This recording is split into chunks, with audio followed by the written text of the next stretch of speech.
මේ පිළිම වහන්සේ කැලේක මේ සිරස ගැලවිලා තිබ්බේ. අපි තමයි මේ හයි කරේ. මේක මේ කැලේක තියෙන්නේ කවුරු හරි ගෙනත් දාලා. මේකේ පොඩි විශේෂත්වයක් දැක්ක එකයි පොඩි වීඩියෝ එකක් කරේ.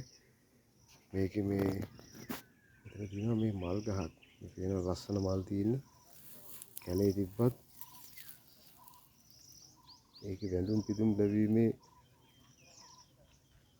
පින තිබිලා තියෙනවා.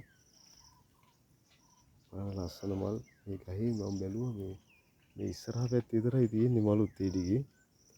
අනිත් පැත්තේ නෑ. මට ඒ පැත්ත පෙන්වන්න බෑ. ඒ ටිකේ නෑ. මේ ඉස්සරහා ටිකේ විතරයි මේ ලස්සනට මල් ලැබිලා.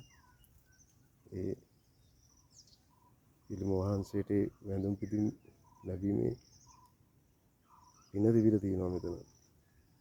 බලන්න කොච්චර ඒක ලස්සන දෙයක්ද කියලා.